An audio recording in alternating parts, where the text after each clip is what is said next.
So I always refer back to what I've done before in this as we progress through the different sizes. And I'm deciding to go with the one I loved to see what it looks like making it bigger. So I ended up doing two large pieces because I had a what if moment. I started doing this one because I was like, okay, let's see what happens when I make this bigger and I change it up. And then I decided, what happens when we have multiple flowers? And I've got this illustrative type vase that is layered. So I wanted to show both of those. I'm just going through now with my graphite pencil here and doing that loose freehand drawing. There's not going to be necessarily anything that's groundbreaking. However, the comparison of the depth of color from the craft to the white background is, I think, interesting. And again, if you tend towards the whimsical, if you like the more freer, looser, you want to try to stay tight, this is one of the ways that I would do it. Not just put too much thought into it, make this clear vase and representational almost, and play around. Just in starting out, as I jump in here, you can see that turquoise doesn't pop as much on the white as it does on that craft. So again, something to note. I'm putting some layers in there.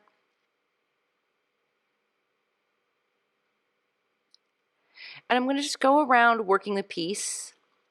I've added a few more flowers because I've got this bigger space. I like odd numbers, that's why there's 5.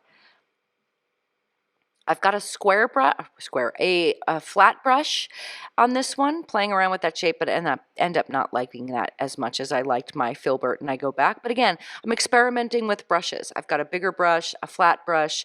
I don't like the shapes that I'm making as much as I like the filbert brush, but I encourage you to take a look at the brushes in your stash and play around with how they lay down the color. Do you like it? You don't have to feel like because I'm using that's the right brush. It's not. The brush in each hand is a tool, and the way we wield it is unique to who we are as artists. It's just as much a signature as anything else. So I'm going to let you just kind of watch through this. There's not going to be anything that is mind-blowing, but I want you to notice how color resonates differently. We're going to make the same painting with different spatial quality, different spreading of the paint color. I also want to note that I'm picking up a little bit more paint on my brush, not because I need to, it's just a larger surface area. So when people ask to see how much paint are you picking up, it is really relative to the size of the surface area I'm working on until I get to the refinement layers. And it's like I pick up a little more each time I work in layers. Oh, that was important. See how I'm not just taking it and like just drawing a straight line? I'm kind of like dashing, pixelating. I like that energy. And I'm just going to call it energy. It's like I twist the brush, I'm creating different shapes. Be careful of just, I call it the Sharpie marker line. That's not really what it is, but it's kind of like this line work that stays like pure. I like to break it. I love the beauty in the broken. Oh, this is what I was talking about before. This is where I took that darkest shadow color and I was like, okay, let's just frame the vase in a dark color. What happens when I don't leave the white background? Do I like it as much?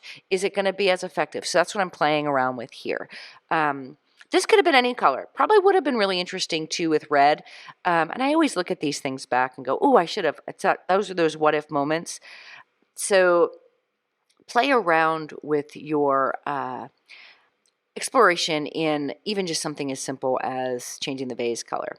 Now, I love painting wet in wet, and you can see that I'm getting these muddied colors. This doesn't offend me in the slightest. I like picking up pieces of that. This is another way of, making your colors harmonious. If I've got green on my palette and I've got orange on my palette and I'm mixing them together, I'm making a muddied version of the both. It's a great balance. It's a great neutral to work, especially in these first layers, to make a muddier color that the light will sit on top of. And I'm working from the inside out. I refer to this as I'm painting the flowers.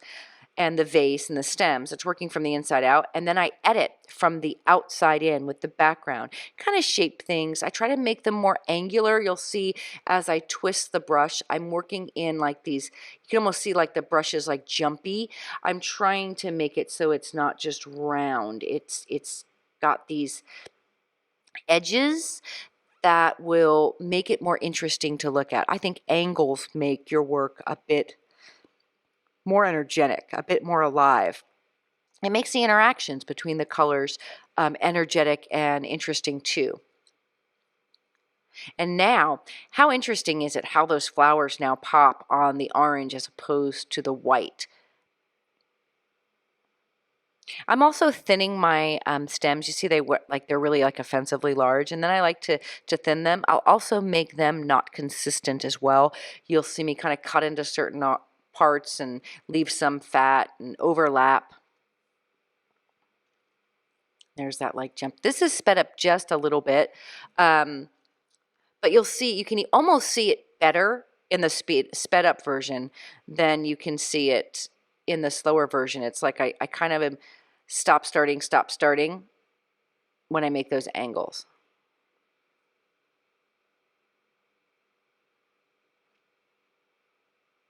And I'll leave some of the white in there too. That's perfectly fine. Don't feel like you also need to cover up every single space. Sometimes I have this full intention of not covering up everything, and then I get in a zone and I just cover up more than I really want to. So part of my practice is to keep that in mind as well. And so that was really rounded. That's a really cool part there too. It was really rounded, and I chose to put a little angle in there so it didn't seem so rounded. And I have painted the edges of all these canvases as I've worked on, and I normally don't do that, but for this series, it just feels like I need to.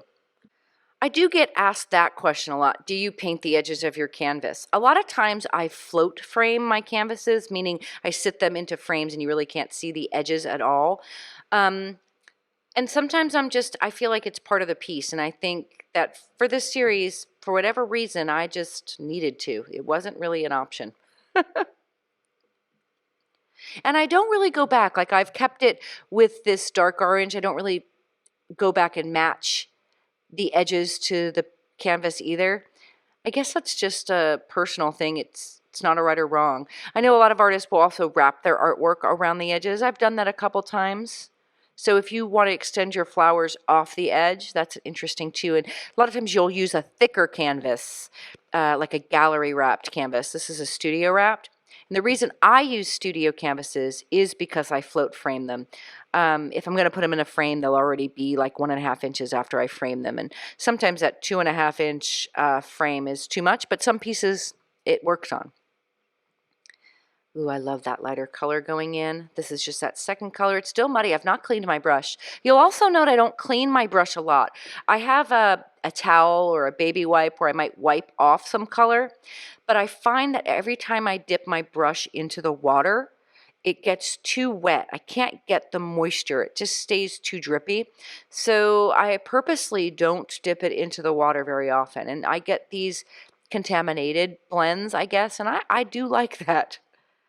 I've talked about students in my class that every time they dip their brush into the water, they clean the water. Like, they're so afraid of that. I actually think the skank water every once in a while makes a good color on your brush that you didn't even know you wanted.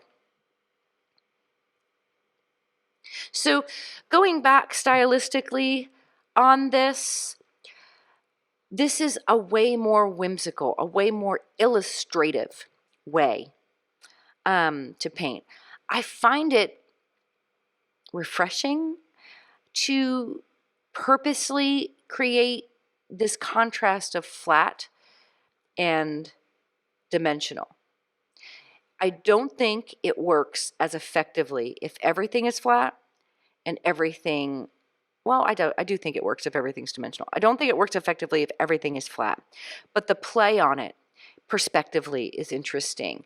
I've done also some series where I've, made the table flat and not dimensional, meaning like it looks like a table in a room, but it's tilted the wrong perspective, and then the flowers sitting on it are in the correct perspective, and that's an intentional play on that. So there is rules, and there are rules to be broken.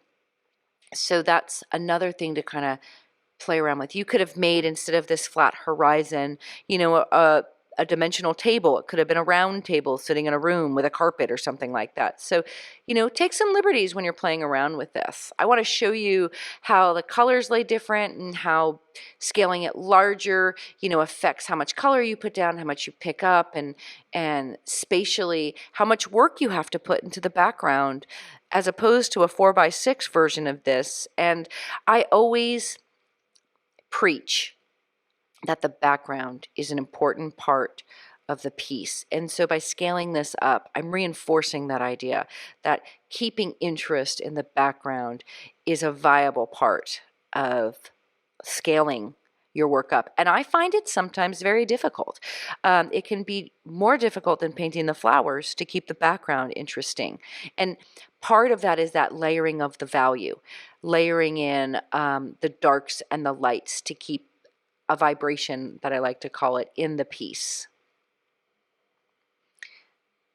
You can see I'll play around with, you know, light in the vase as I do this. I'm able to take broader liberties in the larger ones as well. There's more room to do that.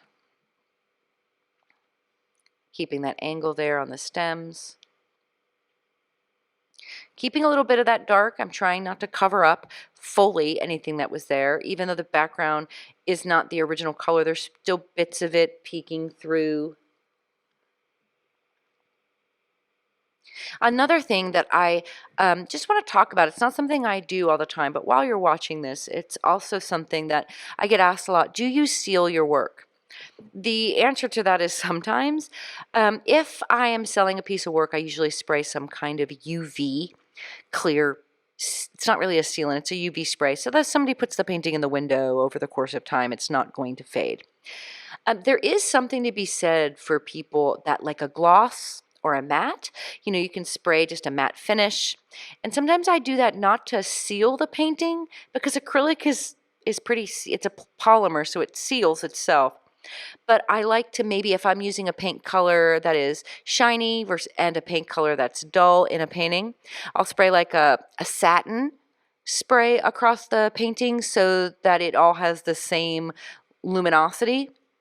But also, I've seen some really interesting things. I haven't dabbled in it because it feels a little messy to me, and I don't care enough, I guess. But there's something to be said for putting like a resin type finish on it, or a liquid gloss matte, or a matte medium across the top. So that's just up to you. That's all stylistically your personal preference.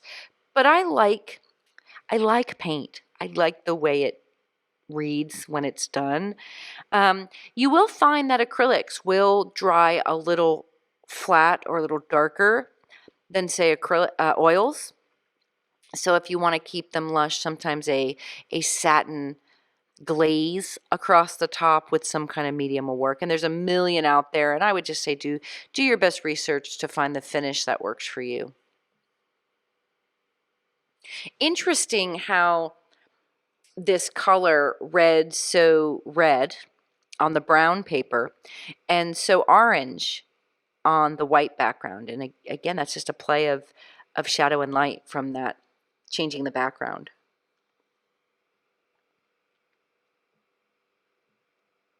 A lot of times too, you'll see me fill space, and I call that mapping. You know, I map in the top's going to be yellow, the bottom's going to be pink, the flower's going to be blue, and so forth.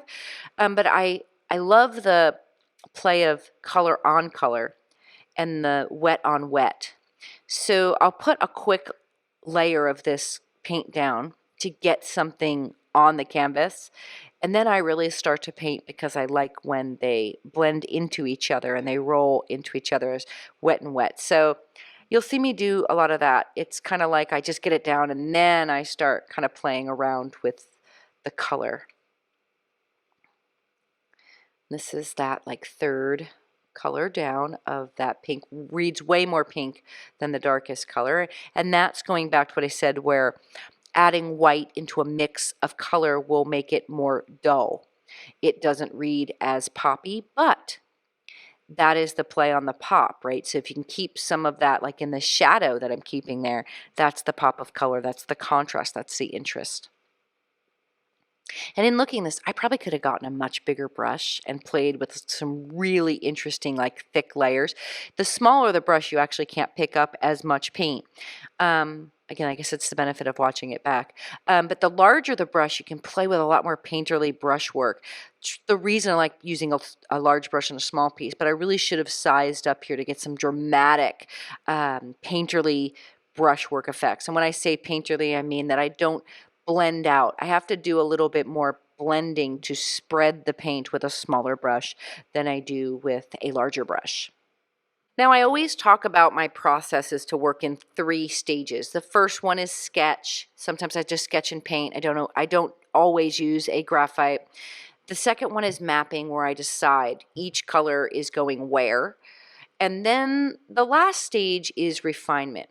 Right now I'm in the refinement stage. I'm changing the things and amplifying the things that are maybe sitting too flat. I want to pop out more things in the work. So I'm using this refinement layer as an extra additional pop in color. And I also want to go back to talking about like the style, the illustrative, the whimsical. I feel like whimsical pieces like this, they lend themselves to like wallpaper. Like I just love that quality. Those of you that dabble in digital, this would be such an interesting repeat. You can easily pull out the design and repeat it on something. And I don't know if anybody's interested in that, but it is kind of, if you're good with like Photoshop and stuff like that. I'm not very good in it, but it lends itself to be used in other works too. So if you are an artist that does dabble in illustrative work, a set color palette will be easier to pull things out and in a simplified illustrative type style.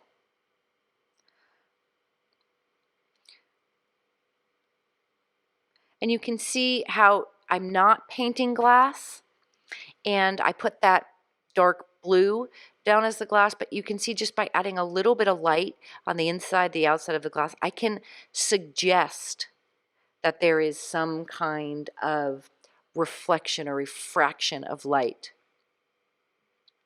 Yellow is actually just a color that screams illumination. So even if this had no yellow in it and you put a dab of yellow somewhere, the eye reads it as light.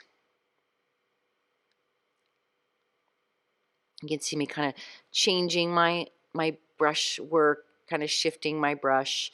I don't want to cover everything. I just want to add an accent.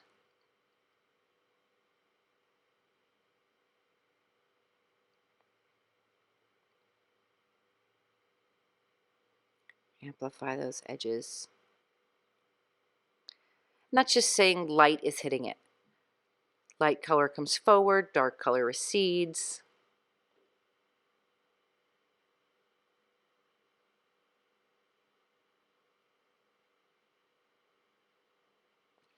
And a lot of times I refer to value, but I also think that value gives texture, and that's the energy that I speak about. I feel like that bounce of light and shadow, it changes something that could be flat into something that has a little bit more energy. And this is an illustrative, a very abstracted type view, and still you're able to get that from it. Again, I'm going back to that horizon. I like to play with the push and pull of that horizon. And the other thing is too, like if you've made a horizon, I've not said to anybody it's a table, but yet somehow by pushing that back, it does start to look like wall and table. Putting that little pop of purple.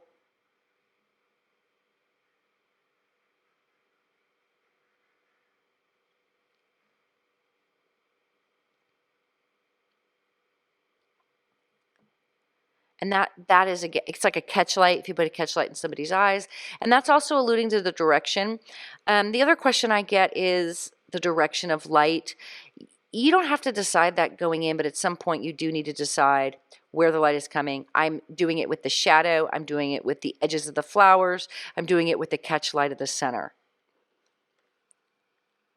You want to keep that consistent, but I will say there's sometimes a divine, creative license about playing with that too.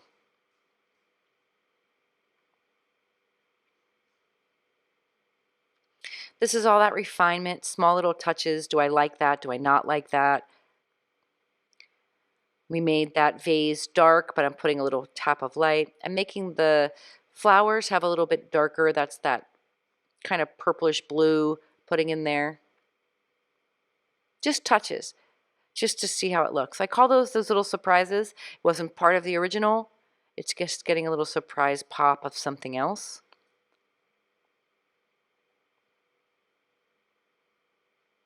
Very light. You can see it's just really the tip.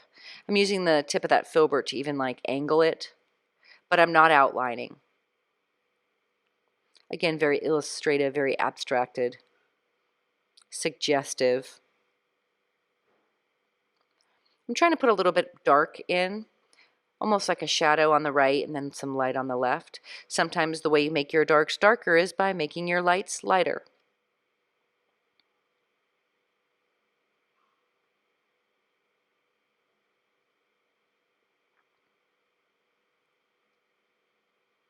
This is that stage where, as an artist, I could find myself overworking.